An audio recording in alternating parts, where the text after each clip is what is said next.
দর্শক, একটা অদ্ভুত ঘটনা ঘটেছে বান্দরবনে। সেখানে বাংলাদেশে ঢুকে উৎসব করে গেছে আরাকান আর্মির সদস্যরা। বাংলাদেশের ভেতরে প্রায় 10 কিলোমিটার তারা ঢুকে তারা উৎসব পালন করছে এবং স্থানীয় অধিবাসীরাও সেই উৎসবে অংশ নিয়েছে। একসঙ্গে তারা মঞ্চে বসছে এবং বিজিবির সদস্যরা এটা দেখেও নির্বিকার ছিল, এমন একটা রিপোর্ট এসছে। রীতিমতো তারা তাদের সামরিক পোশাক পরে এই উৎসব করছে, তার ছবিও প্রকাশ পেয়েছে। এর কোনো কারণটা কি? আরাকান আর্মির ব্যাপারে একটু সরকারকে ছাড় দিচ্ছে কিনা, দুর্বলতা দেখাচ্ছে কিনা, যে তাদেরকে একটু বসে আনা যাতে ভবিষ্যতে রোহিঙ্গারা ফেরত যেতে পারে, মানে সুসম্পর্ক গড়ে তোলার একটা অংশ হিসাবে তাদেরকে তারা বাংলাদেশের ভেতরে ঢুকে যে উৎসব করছে সেটার ব্যাপারে আর কোনো বাধা দেওয়া হয়নি, যার জন্য একটু নির্বিকার থাকা হয়েছে। এরকম কোনো ঘটনা কিনা পরিষ্কার না, নাকি আরাকান আর্মির ভয়ে চুপসে ছিল, মানে সেটা কি, এটার কোনো ব্যাখ্যা প্রশাসন বা অন্য কেউ দেয়নি। কোথায় ঘটছে এটা? বান্দরবনের থানচির রেমাক্রি ইউনিয়নের ঝিরিমুখ এলাকায় জলকেলি উৎসব করেছে আরাকান আর্মির সদস্যরা। এ সময় অনুষ্ঠানে বিজিবি সদস্যদেরও নির্বিকার থাকতে দেখা গেছে। এর কয়েকটি ছবি সামাজিক যোগাযোগ মাধ্যমে ভাইরাল হয়েছে। বুধ এবং বৃহস্পতিবার পাহাড়িদের নিয়ে আরাকান আর্মির সদস্যরা এই জলকেলি উৎসবে অংশ নেন। স্থানীয় প্রতিনিধিরা বলছেন, বান্দরবান সীমান্তের 10 কিলোমিটার ভেতরে আরাকান আর্মির সদস্যরা অনুপ্রবেশ করে।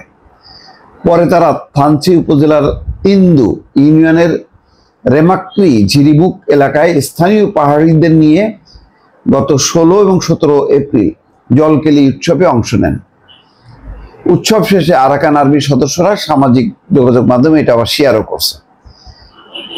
তারা আরো জানায়, বান্দরবনের থানচির রেমাক্রি মুখ এলাকায় মিয়ানমারের সশস্ত্র বিদ্রোহী গোষ্ঠী আরাকান আর্মি এবং তাদের রাজনৈতিক শাখা ইউনাইটেড লিগ অফ আরাকানের অর্থায়ন এবং তত্ত্বাবধানে আরাকান ওয়াটার ফেস্টিভ্যাল নামের এই অনুষ্ঠানের আয়োজন করা হয়।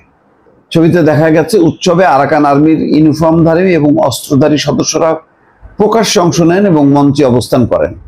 অনুষ্ঠানের আশেপাশে ছিল রাখাইনের ইউএলএ এবং আরাকান আর্মির পতাকা। আর এই অনুষ্ঠানে বাংলাদেশি মারমা এবং অন্য স্থানীয় পাহাড়ি সম্প্রদায় ছাড়াও স্থানীয় জনপ্রতিনিধিরাও উপস্থিত ছিলেন। ঘটনাস্থলে বর্ডার গার্ড বাংলাদেশ বিজিবি সদস্যদের নিষ্ক্রিয় ভূমিকা দেখা গেছে। তবে জাতীয় নিরাপত্তা এবং শান্তি বজায় রাখার জন্যই সেখানে বিজিবি সদস্যরা অবস্থান করেন বলে জানা গেছে। এছাড়া স্থানীয় রেমাক্রি ইউনিয়নের চেয়ারম্যান মুইসই থুই মারমা এবং তিন্দু ইউনিয়নের সাবেক চেয়ারম্যান মংপু অংকেও অনুষ্ঠানে দেখা গেছে। মানে সব জ্ঞাতি ভাই আর কি, মিলেমিশে তারা এই অনুষ্ঠান করছে। অনুষ্ঠানের বক্তারা বলেন, অনেকদিন ধরে আমরা এই ধরনের একটা সম্মিলিত মিলন মেলার আয়োজনের চেষ্টা করছিলাম, কিন্তু নানাবিধ প্রতিবন্ধকতার কারণে তা সম্ভব হয়নি। অবশেষে আরাকান আর্মির সহায়তায় আমরা স্বাধীনভাবে এই উৎসবের আয়োজন করতে সক্ষম হয়েছি। এই সময় আগত অতিথিদের প্রতি কৃতজ্ঞতা জানিয়ে বক্তারা বলেন, এখন সময় এসেছে আমরা ঐক্যবদ্ধ হওয়ার। অতীতে আমরা বিচ্ছিন্ন ছিলাম, কিন্তু এখন আমাদের প্রয়োজন সম্পূর্ণ ঐক্য। আসুন সব বিভেদ ভুলে আমরা একত্রিত হয়ে এবং সম্মিলিতভাবে এগিয়ে যাই। এই বিষয়ে বান্দরবনের পুলিশ সুপার মোহাম্মদ শহীদুল্লাহ কাউসার বলেন, আরাকানরা বান্দরবনের থানচিতে বৈশাখী অনুষ্ঠানে অংশ নিয়েছে এমন একটা তথ্য আমরা জানতে পেরেছি। তবে বিষয়টি কতটুকু সত্য তা উদ্ঘাটন করতে আমাদের গোয়েন্দারা কাজ করছে। জায়গাটি দুর্গম, তাই তথ্য উদ্ঘাটনের সময় লাগবে। সেখানে দায়িত্বে থাকা এক কর্মকর্তা বলছেন, রেমাক্রি এলাকায় আগে থেকেই আরাকানদের বসতবাড়ি রয়েছে। মিয়ানমারে যুদ্ধ চলাকালে আহত আরাকানরা সেখানে অবস্থান নিয়ে চিকিৎসা নিয়েছে।